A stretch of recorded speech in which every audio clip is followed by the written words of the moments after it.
ইটালিতে আপনার আসার আগে বর্তমানে যেই ব্যাপারগুলোতে আপনাদের সচেতন হওয়া উচিত 5 থেকে 6টা ব্যাপার কথা বলবো সেই ব্যাপারটা নিয়ে। আসসালামু আলাইকুম আহমতুল্লাহ বারকাতু।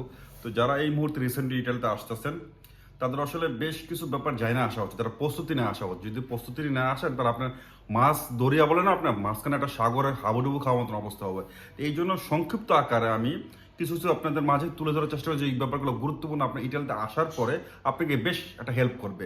তো এর ভিতরে আপনি প্রথমে নাম্বার ওয়ান, যারা আপনার ভিসা প্রসেসিং করতেছেন, নুলস্থা পেয়ে গেছেন, তারা এই সময়টাকে নষ্ট না করে এই মুহূর্তে আপনারা চাইলে অনলাইনে বা ইউটিউবে আপনার ইটালিয়ান বেস আপনার ভাষা যে কোর্স বেসিক কোর্স সেটা আপনি করতে পারেন এই মুহূর্তে 2 থেকে 3 মাস বা 1.5 মাস, বা এটা কন্টিনিউ করতে থাকলেন।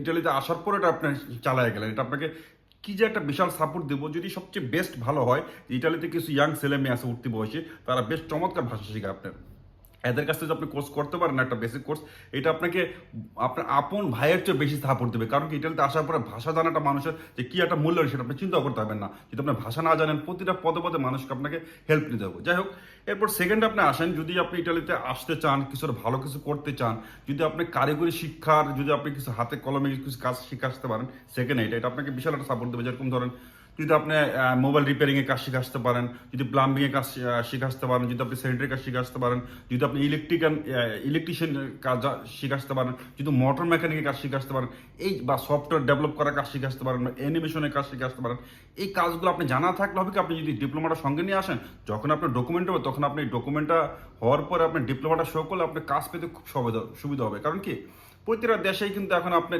স্কিল পার্সন তারা খুঁজে, যাদের দিয়ে কাজ করতে পারবে। হয়তো আপনার ভাষা একটু কম জানবেন, যদি আপনাদের কাজ করতে হবে তাহলে কিন্তু তারা আপনাকে লুফে নেবে। তাহলে আপনার পিছনে আর ফিরে তাকাতে হবে না যদি আপনার কাজটা জানা থাকে। 3 নম্বরে, যারা এই মুহূর্তে আসতে চাচ্ছেন, যাদের সত্যি কথা ব্যাপারটা হয়তো বা সিলি মনে হইতেছে ভাইয়া, এই মুহূর্তে যারা আসতে চাচ্ছেন ইটালিতে, তারা যাদের আপনাদের দাঁতের প্রবলেম আছে, মূলত দাঁতের যাদের প্রবলেম আছে, হয়তো বা ছোটখাটো সমস্যা থাকে না দাঁতের, এই দাঁতের চিকিৎসাটা করা আসবেন। কারণ কি, আপনি ইটালিতে আসার পরে হয়তো বা এই সময়টাতে আপনার হয়তো বা কিছু টের পাবেন না, বুঝতে পারবেন না, কিন্তু যখন শীতটা শুরু হবে, যাদের দাঁতের প্রবলেম আছে, দাঁতের যে মারাত্মক ব্যথাটা শুরু হবে, তখন আপনার কিছুই করা থাকবে না যদি ডকুমেন্টটা করা না থাকে। আর আপনার সেই ফুল সুবিধাটা, চিকিৎসার সুবিধাটা পাবেন না ফুল ডকুমেন্ট না করা থাকলে। কিন্তু যদিও ফুল সুবিধাটা পাইতে চান, কিন্তু দাঁতের যে চিকিৎসা এখানে যে কি পরিমাণ ব্যয় বলে আপনি চিন্তাও করতে পারবেন না। একটা দাঁত রুট ক্যানেল আপনার করতে গেলে বা ক্যাপ করতে গেলে একটাতে 2,000 2,500 উপরে চলে যায়। যে চিন্তা করছেন বাংলাদেশে সেই তুলনায় হয়তো বা 10,000 15,000 টাকা লাগবে। তো যাদেরই দাঁতের সমস্যা আছে, ছোটখাটো যেই ধরনের দাঁতের সমস্যা, বা যাদের আক্কেল দাঁতের সমস্যা আছে, আক্কেল দাঁতটা ফালে আসতে পারেন, বা দাঁতের চিকিৎসা করে আসতে পারেন, উন্নত মানের চিকিৎসা যেগুলো এখনো সময় আছে, সময় নিয়ে আপনার করতে পারেন। কিন্তু ইটালিতে আসার পরে কিন্তু আপনার যেই পরিমাণ টাকা গুনতে হবে, কারণ এই দাঁতের চিকিৎসাটা কিন্তু টোটালি প্রাইভেটে করতে হয়, এটা আপনার গভর্নমেন্ট থেকে এই সুবিধাটা দেয় না আপনার। যাই হোক, এটার পরে আপনার যে জিনিস সবচেয়ে বেশি সাপোর্ট দেবে, আপনি ইটালিতে আসার পর একটা জিনিস মাথায় রাখবেন, যে আপনাকে হয়তো আপনার মাধ্যম আপনাকে আনার পর হয়তো বা কাগজটা করে দেওয়ার জন্য হয়তো 1 মাস 1.5 মাস আপনাকে সাপোর্ট দেবে, কিন্তু তারপরে কিন্তু আপনাকে সাপোর্ট দেবে না। কেউ কিন্তু এখানে বসায় খাওয়ায় না ভাইয়া। একটা মানুষ, আপনি চিন্তাও করতে পারেন, এখানে আসার পরে একটা মানুষের খরচা আছে, ন্যূনতম একজন ব্যাচেলার মানুষের খরচা আছে 500 ইউরো, বাংলাদেশ টাকার প্রায় 70-80 হাজার টাকা। সো আপনাকে কিন্তু এটা বসায় খাওয়াবে না। যদি আপনার কিছু লাখ ভালো থাকে, হয়তো বা ছোটোখাটো কিছু আপনি কাজ করতে পারেন না ব্ল্যাকে ডকুমেন্ট হওয়ার পর্যন্ত, হয়তো আপনার সাপোর্ট দেবে। কিন্তু বিগ একটা সাপোর্ট, আপনার একটা ঘর ভাড়া আছে 180,000 থেকে 220,000, আপনার সিট ভাড়া, একটা সিটের ভাড়া। সো এই জন্য বলতেছি, যাদের আপনার এই মুহূর্তে আসতেছেন, সবচেয়ে বেটার উল্টাপাল্টা খরচা না করে, কেনাকাটা না করে দেশে যদি সঙ্গে করে কিছু টাকা নিয়ে আসেন, একটা বিশাল আপনার একটা সাপোর্ট দেবে। কারো কাছে আপনার হাত পাততে হবে না। হয়তো বা খুচরা কাজ পাইলে একটা সাপোর্ট দেবে, সঙ্গে পাশাপাশি আপনার সঙ্গে যে টাকাটা থাকবে, এটাতে আপনি মোটামুটি একটা দিন পার করতে পারবেন। মিনিমাম আপনার ডকুমেন্ট পাইতে ইটালিতে এখন বর্তমানে জমা দেওয়ার পর আসার পর 6 মাস লাগবে। তো এই 6 মাস আপনার ধরে নিতে আপনার বৈশাখে দেবো, এই জিনিসটা মাথায় নিয়ে আসবেন।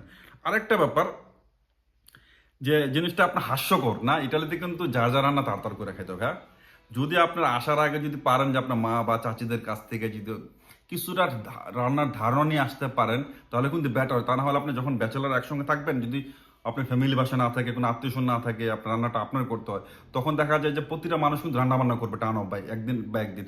আপনার যেদিন রান্নার টানটা পড়বে, দিনটা পড়বে, ধার্য করা হবে, সেই দিন যদি আপনি রান্নাটা ঠিকমতো না করতে পারেন, এই যে আপনাকে তারা 1 সপ্তাহ খাওয়াইছে, তখন কিন্তু তারা একটা গ্যাঞ্জাম শুরু করে দিবে, একটা চিলাচিলি করবে, ভাই এটা কি রান্না করছেন, ভাত গলে গেছে, রান্না হয় না, এটাকে খাওয়া যায় নাকি, দিন শেষে কাজ শেষ করে আসলাম।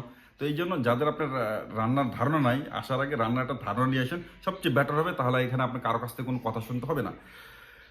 যে লাস্ট যে গুরুত্বপূর্ণ ব্যাপারটা, টোটাল ব্যাপারটাকে যদি আপনি এক করেন তাহলে এই ব্যাপারটাকে আরেক সাইডে রাখতে হবে। টোটালে এই 5টা ব্যাপারের সঙ্গে আপনি যদি যান তাহলে ওই ব্যাপারটা 1 নম্বরে থাকবে। খুবই গুরুত্বপূর্ণ। আসার পরে যদি আপনি দেখেন যে আপনার ডকুমেন্ট হবে কিনা, এই জিনিসটা ভালো করে খেয়াল করবেন। মাধ্যমরা অনেক সময় আসার পরে বলে যে ডকুমেন্ট করে দেবেন, কিন্তু আসার কিন্তু ডকুমেন্ট করে দেয় না। যদি যখন দেখবেন যে আসার 3 দিনের মাথায় আপনার অস্পিতিরা করতেছে না এবং 10 দিনের ভিতরে অ্যাপয়েন্টমেন্ট নিতেছে না, তখন কিন্তু আপনি বোঝা যাবেন যে আপনার কপালটা পড়তে যাচ্ছে।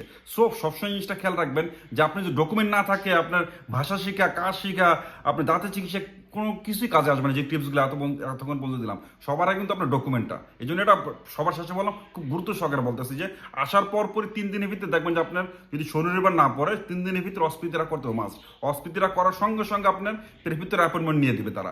প্রেফিতের অ্যাপয়েন্টমেন্ট নিয়ে দিয়ে মালিক সহকারে আপনার কাগজের সব কিছু ফর্ম ফিল আপ পূরণ করে আপনাকে ফিঙ্গারপ্রিন্ট রেট দিবে। তো জিনিসটা খেয়াল রাখবেন যে এর ভিতরে কি আপনাকে কাগজটা করে দিচ্ছে কিনা। যদি না করে দেয় তাহলে বুঝতে পারবেন যে আপনার সঙ্গে ঘাপলা শুরু হয়েছে, শক্তভাবে ধরবেন। জিনিসটা মাথায় রাখবেন যে সব কিছু কিন্তু নষ্ট হয়ে যাবে যা আপনি প্ল্যান করে আসতেছেন। তারপরে কিন্তু আপনার রাস্তায় কিন্তু না, তখন আপনি কেস টেস্ট করবেন, এটা সেটা করবেন। একটা পর্যায়ে আসতে কিন্তু আপনার মাঝখান থেকে আপনি প্রচুর টাইম কিল হয়ে যাবে। তাই সতর্ক থাকবেন। এই জিনিসগুলো যদি মাথায় রেখে আপনি ইটালিতে আসতে পারেন তাহলে খুব বেশি আপনি মনে হয় না খুব বেশি আপনার সমস্যা পড়তে হবে। তো আজকে এখানে ভালো থাকবেন। আল্লাহ হাফেজ। চাও চাও।